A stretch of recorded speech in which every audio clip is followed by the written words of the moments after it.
When the alien cargo ship landed near the colony fence, everyone gathered to see what the visitors from the side Nebula had brought this time. They were known for their strange customs, trading living creatures as tokens of gratitude, but no one expected this. The crate hissed as it opened, revealing a huge feline-like beast. Its fur shimmered with dark blue stripes that glowed faintly in the sunlight. Its breathing was shallow, ragged, like each breath was a battle. The alien envoy, a tall, gray-skinned being with no visible mouth, gestured toward a young human woman in the crowd. "This is our gift," he said through a translator chip, "for the kindness shown to our wounded scout last cycle. The beast is called a Varen. It is dying. We entrust it to you, human girl." Lyra blinked in confusion. "To me? Why me?" The alien inclined his head. "You showed compassion when our kind expected fear. The Varen needs a bond to survive. You may be the only one capable." Before she could argue, they were gone, vanishing into the sky, leaving the massive, feverish creature behind. Lyra lived on the edge of the human settlement, tending to alien plants for research. Her small greenhouse was quiet, peaceful, and very much not suited for a predator that could probably crush her in one paw. Still, when she looked at the Varen lying weakly on her floor, its sides heaving, she couldn't bring herself to send it away. Its eyes, silver-clouded, but intelligent, followed her every move. "Guess it's just you and me," she murmured, kneeling beside it. She hesitated, then gently placed a hand on its fur. It was hot to the touch, trembling. "You're burning up." The beast gave a low, rumbling growl, not aggressive, but more like a plea. That night, she stayed up researching the alien's physiology using the colony's old xenobiology archives. The Varen were apex predators on their homeworld, but they weren't mindless. They formed life bonds, mental links, with their chosen partners. Without one, they weakened and eventually died. That was why the aliens had left it with her. By morning, the beast wouldn't eat. It just stared at her, barely moving. Lyra sighed, bringing a bowl of nutrient gel closer. "Come on, big guy. You need this." She reached out, and the beast lifted its head weakly, pressing its forehead against her hand. A strange tingling shot through her fingers. Then, a whisper, not in sound, but in thought. "Name?" Lyra froze. Did you just talk to me?" "Name?" The voice repeated, faint and cracked, like wind through glass. "Lyra," she whispered, heart pounding. "My name's Lyra." The beast blinked slowly. "Lyra." Then it lowered its head again, curling up beside her chair. The bond had begun. Over the next few days, she felt the connection deepen. When the Varen, whom she started calling Rek, felt pain, her chest tightened. When it was hungry, her stomach rumbled. And when she spoke softly, even from across the greenhouse, it responded like it understood every word. The more she cared for it, the stronger it grew. Its fur regained its sheen, its breathing steadied, and its once frail muscles became powerful again. But the strangest change wasn't physical, it was emotional. Rex started showing protectiveness. When someone approached the greenhouse, it would rise, ears flattened, until Lyra reassured it. Her friend Juno, who worked security, wasn't amused. "You know that thing could kill you in one swipe, right?"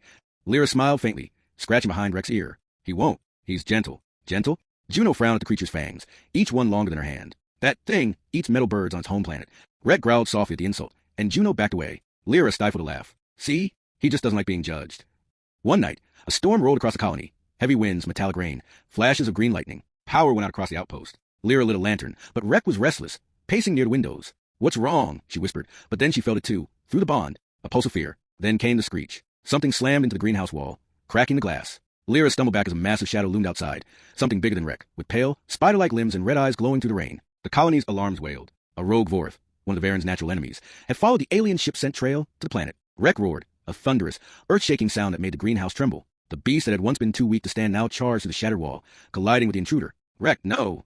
Lyra shouted, running after him. The two creatures clashed in a blur of claws and light. Sparks flew as alien energy burst from their bodies, the bond between Lyra and Rek flaring with every blow. She could feel his pain, every strike he took. Her knees buckled. "Stop, you'll die." Through the storm and chaos, she heard his voice again, clearer, stronger. "Protect." The Vorth lunged, and Rek met it head-on, tackling it off the ridge beside the greenhouse. There was a flash of white light, then silence. When the wind settled, Lyra ran to the edge, heart hammering. She saw Rek lying motionless, the Vorth's body shattered beside him. "Rek!" she cried, sliding down the slope. He was alive, but barely. His silver eyes flickered. "Don't leave me," she whispered, pressing her forehead to his. "You're not done yet, okay?" "Lyra!" "Safe." "No," she choked out. "You're safe because of me, remember? You said we're one." Then something unexpected happened. The bond, the glowing thread that tied their minds, flared brighter than ever before. Lyra felt her own life force being drawn through it, not drained, but shared. Her warmth flowed into him. The ground beneath them shimmered, the storm quieted, and Rek's wounds began to close. Slowly, painfully, the beast rose again, towering over her, its body crackling with faint blue light. Lyra, live. She smiled weakly, tears cutting to the dirt on her face. That's the idea. When the colony patrols arrived, they found the Vorth's carcass in the wrecked greenhouse, but also something else. Lyra, sitting calmly against a broken wall, with Rek curled protectively around her like a giant cat around a kitten. The alien envoy returned 2 days later, surprised to find both of them alive. "You forged a life bond," he said, his voice tinged with awe. "It was not expected. Few of your kind can endure such connection." Lyra stroked Rek's fur, now smooth and shining again. "Maybe because I didn't see him as a beast."